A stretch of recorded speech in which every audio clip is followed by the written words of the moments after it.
A doting husband and father mysteriously vanishes. The plan was he was going to go hunting pretty early, do his duck hunting, come back. He and his wife, it was their 6th wedding anniversary the next day. He and his wife were scheduled to go and celebrate that anniversary. She was severely distraught. His family desperate for answers.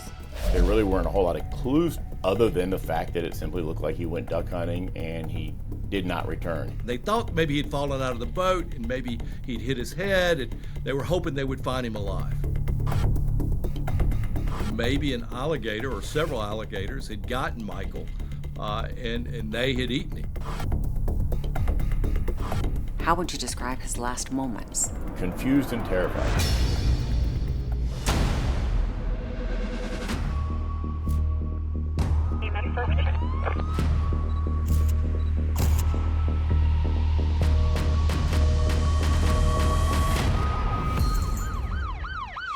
Hi, I'm Nancy O'Dell.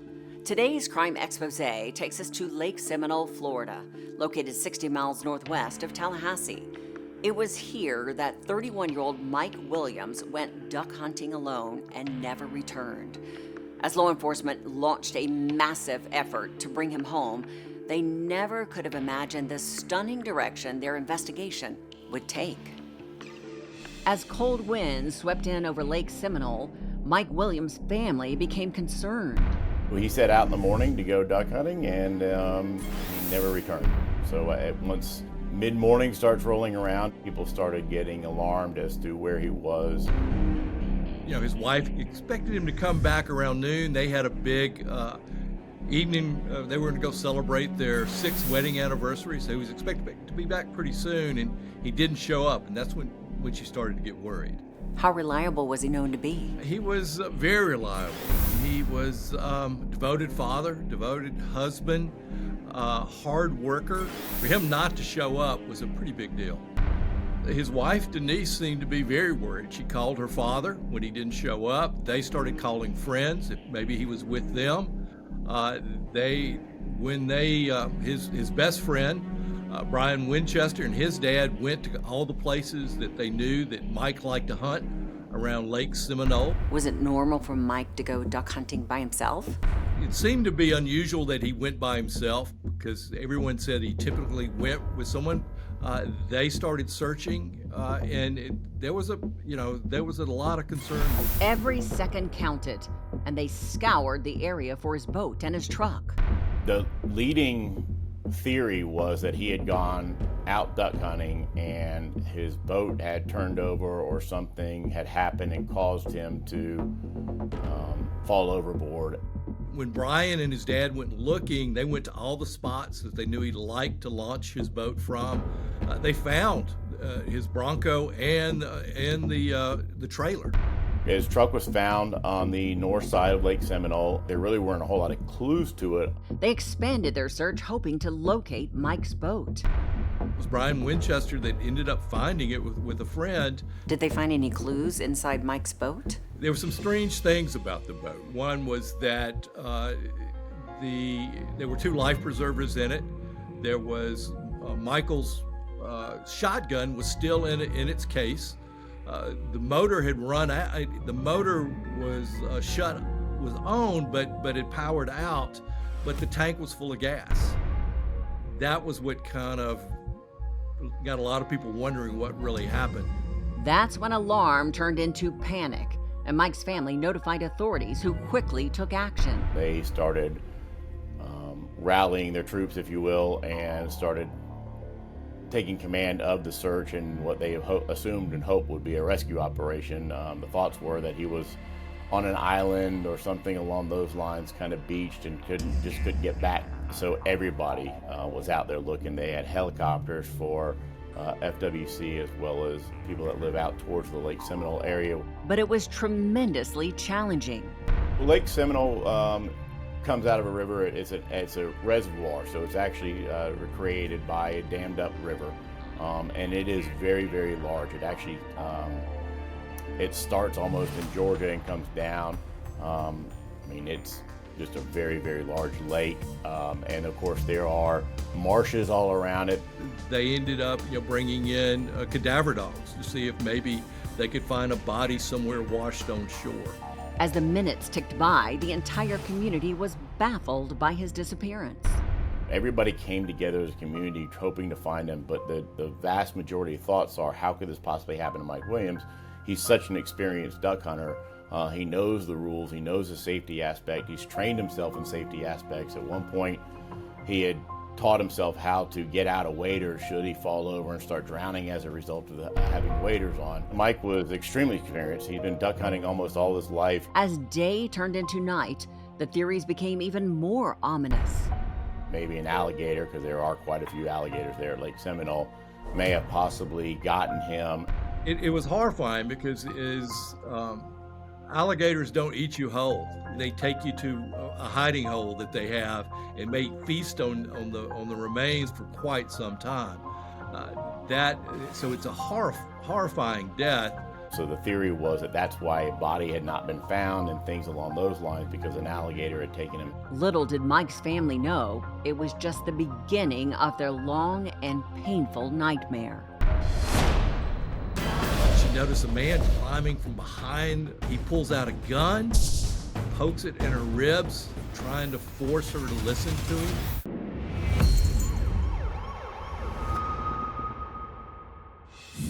For Mike Williams' family, his sudden disappearance while duck hunting left them with sorrow, heartache, and too many unanswered questions.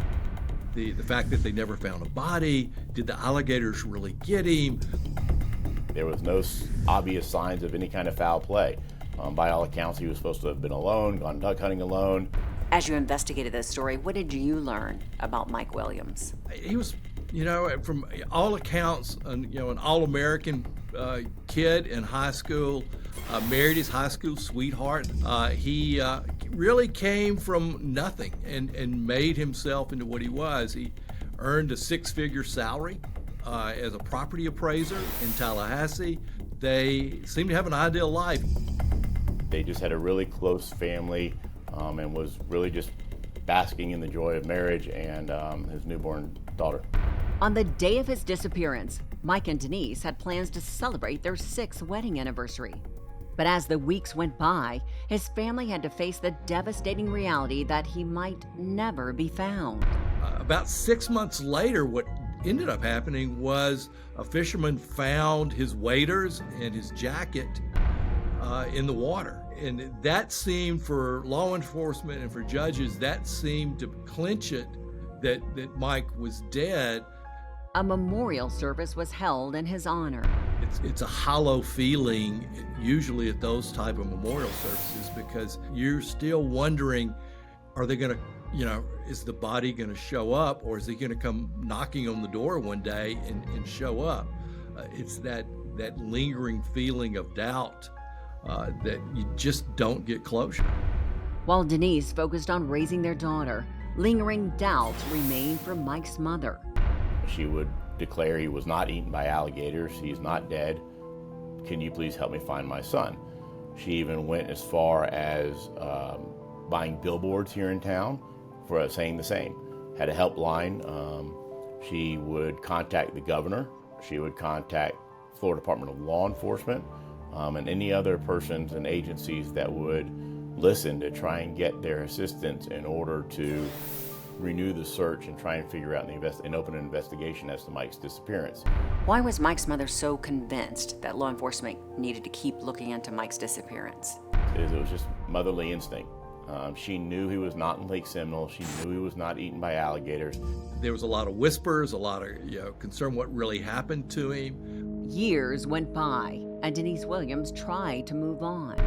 Denise just started living her life. She started raising her daughter. She dated occasional persons.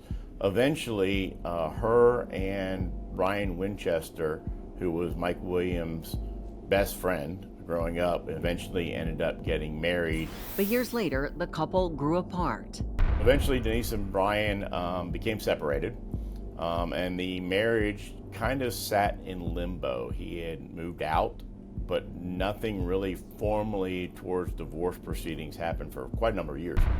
But Denise never could have predicted what would happen when she got into her car one fateful morning. It would change her life forever. She noticed a man climbing from behind that third row of seats, and she realizes it's Brian, and he gets into the passenger seat. He pulls out a gun, pokes it in her ribs, trying to force her to listen to him. What did he say to her? He's upset because she hadn't returned his text messages or won't answer his phone calls. And he said he had to do this because he had to get her to listen to him. And he rambles a lot about how he's going to kill himself. He has nothing to live for. Denise believes she was about to die when Brian reached into the back seat. Reaches behind that third seat and pulls out a tarp, a spray bottle of bleach, and some sort of tool. And then it really dawns on her that he was going to kill her. His plan was to kill her. Eventually, Denise talked him down and convinced him to let her go. She's promising she's not going to tell anybody about this. But once Denise was free, she quickly reported the attack to police, still fearing for her life. And he's stuck in your vehicle, and there he was. He's going to find out that I told, after I promised him over and over and over that I wouldn't worry about me and my daughter and where we're going to live and how we're going to be safe. So what went through your mind when you heard Brian Winchester had pulled a gun on Denise? At that point, everybody just basically believed we finally caught the break we needed to figure out what happened to Mike Williams. So it was all hands on deck. Brian Winchester was arrested and charged with armed kidnapping.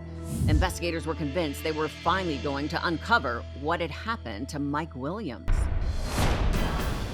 Do you think he's responsible for Mike's disappearance? This is a very unique situation because we had Denise Williams, who we really didn't know whether she had any involvement in Mike's disappearance or not. After Brian Winchester's arrest for kidnapping his estranged wife Denise, detectives wondered if Denise and Brian had something to do with her first husband's disappearance. Nobody knew what happened to Mike Williams. From behind bars, Brian Winchester reached out to prosecutors and said he was ready to talk about the day Mike Williams vanished. And I think the guilt and all the other demons caught up with him. You know, Brian and Denise's relationship falling apart was the trigger. If they had stayed together, we probably would never have gotten the story ever solved. We negotiated what they call a proffer agreement, which is he would provide us information in exchange for leniency. And what he revealed was a bombshell. At some point, did you and Denise become an item, I guess, if you will, prior to 2000? Yes, sir. When was that? When did it start? Yes, sir. The date that we used was October 13th, 1997, but there was a lot that led up to that point, a lot of background. Brian and Denise had been having an affair for 3 years before Mike went missing. They wanted to be together all the time. Denise didn't want a divorce. So for some reason, murder became the solution. I think it was gradual that the more we were together, the more we wanted to be together. So yes, we eventually started talking about options and ways that we could be together. I'm not going to sit here and say that Denise planned everything and I was just a dumb guy who went along with what she wanted to do. I instigated a lot of it. And she was not real comfortable about being a divorced mother. Ironically enough, I guess she was okay with being a murderer instead. Brian told police they enacted an elaborate plot so Denise could collect on Mike's life insurance policy. Denise received about $1.8 million insurance. Brian Winchester made a deal with prosecutors and was sentenced to 20 years in prison in exchange for his testimony against Denise. Denise Williams was put on trial for first-degree and conspiracy to commit murder. As her trial unfolded, the courtroom was silent as Brian Winchester took the stand. He was the star witness. He was the whole case. Brian made it that, Denise was a full partner in everything but the actual murder itself, that she was part of the planning, part of the cover-up, and really painted Denise as a conniving wife, unfaithful wife. When Brian Winchester testified, what did he say was their plan? They could kill Mike and make it appear to be an accident by taking him duck hunting. Brian testified once Mike was in the boat, he set their scheme into motion. Brian then gets Mike to stand up in the boat, and then he is able to knock him overboard. His idea is just to sit there and watch him drown. He says at that point, things started going astray.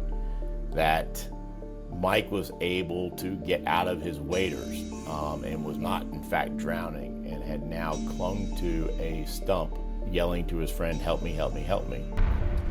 I had my gun in the boat.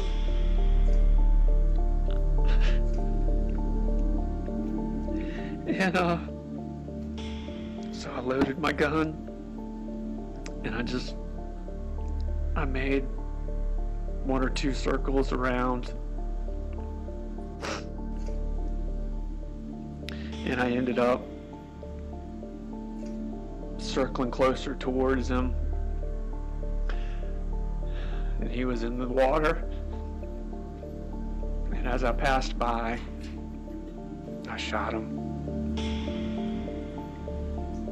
Where did you shoot him? In the head. How would you describe Mike Williams' last moments alive? Confused and terrified. He's literally gone out thinking, hey, it's my anniversary, I've got this great baby at the house, my life couldn't be any better, I'm out here duck hunting, I got a great wife that's going to let me go duck hunting on the morning of our anniversary, and the next thing you know, Mike's looking down the barrel of a shotgun as it goes off. It's horrifying. Here you are with your best friend, your lifelong friend. This is somebody that you've hunted with and palled with, and y'all's wives have all been close. And all of a sudden, you see him come up with a gun. And you're screaming for help. It just had to be a nightmare. According to Brian, he buried Mike's body in a dry lake bed. And he ends up showing law enforcement where Mike was buried. And now the fate of Denise Williams was in the hands of the jury.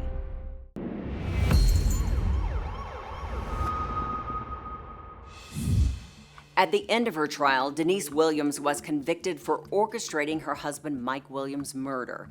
She was sentenced to life in prison. A year later, she filed an appeal and her conviction was reversed, but the charge for conspiracy to commit murder was upheld. She was resentenced to 30 years behind bars. And now, it's time for today's Safety Spotlight. Statistics show a correlation between infidelity and violence. In extreme situations, that violence may escalate into a crime of passion, or in this case, a calculated murder. Experts say warning signs of infidelity include changes in behavior or appearance, lack of intimacy, and unusual financial transactions. If you experience intimate partner violence or fear for your safety, reach out to local law enforcement or contact the National Domestic Violence Hotline at 1-800-799-SAFE. I'm Nancy O'Dell. For all of us here at Crime Exposé, please join us next time and stay safe.